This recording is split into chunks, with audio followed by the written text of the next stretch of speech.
ও বাচ্চা ভালো থাকার জন্য আমি প্রবাসে যাই।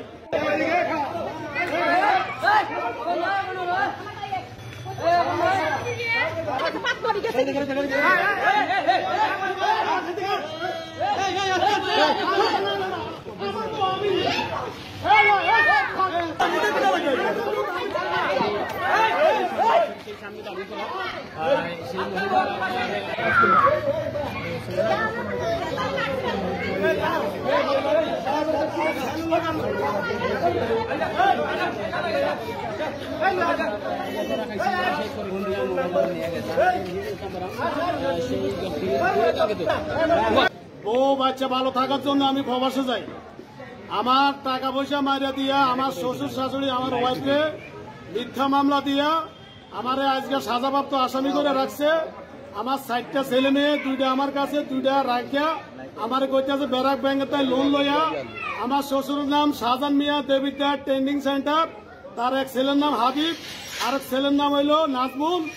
আমার এই মিথ্যা মামলা দিয়া তার মেয়ে আরেক ছেলের লগে বিয়ে বইছে, পরকিয়াও করে, এরকম হাজারো প্রমাণ আছে। আমার এই ডকুমেন্টগুলা আমি পত্রিকায় দিছি। মাননীয় প্রধানমন্ত্রীর আমি সহযোগিতা চাই, আমি জান ভিক্ষা চাই। আমার 60টা ছেলে মেয়ে আজকে বনে বনে কানতে আছে। আমার ছেলে মামুন 19 বছর বয়স চলে, সে মেট্রিক পরীক্ষা দিতে পারে নাই, সে বন্ধু বান্ধবের মুখ দেখাতে পারে নাই। আমার ওয়াইফ এখানে হাসপাতালে চাকরি করে, তার জামাই দেখছি দোকানে মেসিয়ারি করে। আমি ভাত খাইতাম গেছি, আল্লাহর কি হুকুম আমার ওয়াইফ দেখি এই আমার সামনে দিয়ে যাইতে আছে, আর সে এখানে মেসিয়ারি করে, সে আমার ভাত দিছে দেখি বাইরে আমার চিনতে পারে না। আমি মুখো কাপড় দিয়ে লাগছি। আমার ওয়াইফ হেরে বলে আপনি আমার ফোন দিয়ে, হ্যাঁ আমি হেরে বললাম ভাই এ তোমার ভাই এ আমার বউ। আমি তো তোমার বউ, তোমার বাড়ি কই? আমার বাড়ি দাউদকান্দি। হইলে একটু আমার কইতো জানা, তোকা তোকা করে। আপনার কাছে 10-এর কাছে বিচার, বিদেশে যত ভাই বন্ধু আছেন আমি আপনার কাছে চিরকৃতজ্ঞ থাকবো। এটা আপনারা যেইভাবে মিডিয়ার যত স্যার আছেন আপনাদের কাছে আমি ক্ষমা প্রার্থী, আমাকে তুলে ধরবেন। আমার যদি কোনো অপরাধ থাকে থানার মাধ্যমে আমার আপনারা বিচার করবেন। আমার 60টা ছেলে মেয়ে, একটা মেয়ে 20 লাখ, একটা ছেলে 20 লাখ। আমার আজকে মনে করেন বাচ্চাগুলা বনে বনে, আমার শ্বশুরে আমার তাইতে আরো 2 লাখ টাকা, আমার 16 লক্ষ টাকা মারি দিচ্ছে। আমার জায়গা বেচা টাকা, বিদেশের টাকা। আমার যদি কোনো অপরাধ থাকে মিডিয়ার মাধ্যমে, থানার মাধ্যমে, জনগণের মাধ্যমে আমার ফাঁসি দিবেন। আমার ছেলে মেয়ের সামনে যদি আমার কোনো অপরাধ থাকে, আমি বিদেশে ছিলাম, বউ বাচ্চা ভালোভাবে চলবো। আমার শ্বশুরে আমি যেন লকডাউনে অসুস্থ হয়ে মালদ্বীপ থেকে আসি, আমি গেছি, আমি বাচ্চার টানে বোট টানে আমার শ্বশুরে আমার কয় বড় ছেলের সামনে খান করবো, তুই কেন এখানে আসো, তোরা জবা করে দিব। আমার স্বাস্থ্য ভাইয়ের বউর কাছে বলে আমার মেয়ে আমি অন্য জায়গায় বিয়ে দিয়ে এলাম, আমি মামলার পক্ষে যাবো। আমার অপরাধটা কি? আমি সাতপুরকে কোর্ট দেখি না, কমিলা কেন মামলা দিলাম? তারা আগে মামলা দিছে, আমি পরে মামলা দিছি। আমি দর্শকের কাছে, বিদেশি যত ভাই বন্ধু আছেন আপনাদের কাছে, আমি একজন প্রবাসী, আমি আজ বনে বনে কানতে আছি।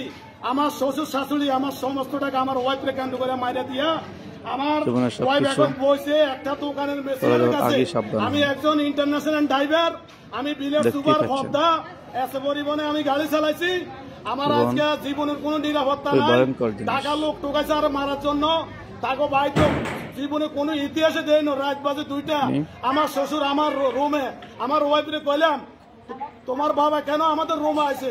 আবার ডায়াবেটিস, আপা চলাফেরা করতে পারে না, হাঁটতে আছে। আমার বহু রকম পরিকল্পনা করছে মারার জন্য। আমার এই 60টা ছেলে সন্তানের দোয়া আল্লাহ আমার বাসায় রাখছে। আমি কি অপরাধ করছি? দেবিদ্যার অনেক লোকে আমার চিনে, আমি জীবনে কোন লোকের সাথে আমি খারাপ ব্যবহার করি নাই। দেবিদ্যার এমপি মহোদয়ের কাছে আমার হাজারো সালাম। আমি আপনার কাছে চিরকৃতজ্ঞ থাকবো, আপনি আমার এই বিষয়টা দেখেন, আমার জিনিসটা জানেন। আমার বাড়ি চাঁদপুর শাহরাস্তি মেহের স্টেশন বাদিয়া গ্রাম। আমার 2 নম্বর ওয়ার্ড। আমার ভাইয়ের টাকাড়ি তারা নি মহিলা মারি দিচ্ছে, ছোট ছোট বাচ্চা ফালাইয়া। আমরা বিচার চাই আপনাদের কাছে, মাননীয় প্রধানমন্ত্রীর কাছে। আমার ভাইয়ের অসুস্থ হয়ে গেছে আপনাদের কাছে, আপনারা এটার বিচার আপনারা করবেন। আপনাদের কাছে চাই আমরা বিচার।